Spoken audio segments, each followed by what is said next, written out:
want to talk about the debt service coverage ratio because the reality is you probably have no idea what half of that means or even how to present it. And then the worst thing is when you start acting like you know something and you're presenting something you have no idea what it is, what happens all of a sudden is when somebody who actually knows what the heck they're talking about and they recognize that you don't know what the heck you're talking about, they will call you out and ask you a question, and if you can't answer that, you've lost credibility and trust, and that relationship's gone. Does that make sense? Yeah. You know what else is gone if that happens to you? Your ego. Right? And your belief in the ability that you can do it. So we don't want to set you up to fail. You do not have to become public speakers that are going to go out here and do seminars and raise hundreds of millions of dollars to start.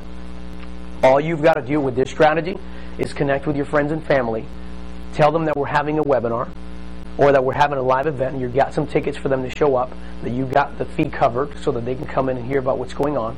And then you have experts like Gary who will come out and do a presentation and educate them properly about the investment strategies and ultimately say, by the way, every now and then we work with people like you who have a little capital in their IRA or have some money in the savings account that's not performing very well, and they want to put it into a tangible asset that pays every month.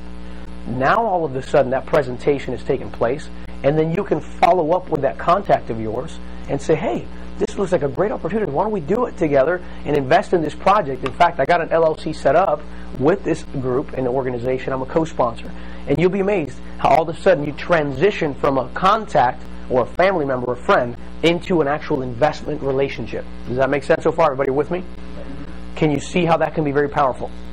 So one of the first things you want to do, and by the way, the last ones we'll talk about is as you get a little bit more advanced in here, and we're really kind of moving fast, you'll probably want to host a private, what we call tea party, which is where you bring some of those people to your house, and we will actually go to your house and do the presentation with you, or conference into the house and do the presentation for you, so that it's more private, it's more intimate, and typically you want to do that with somebody who's got a lot of capital, that are affluent, because it's more custom, and it's not like they feel like you brought them to a seminar where they're going to get sold. Does that make sense?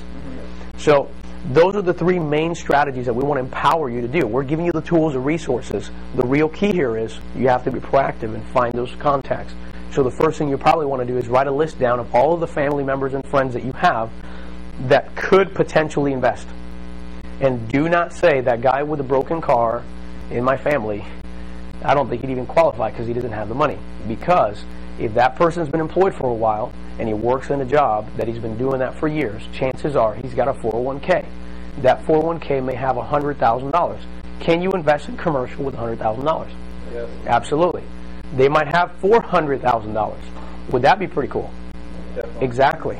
And so again, that's what we're doing here. So you want to create your sphere of influence and start writing down who you're going to talk to.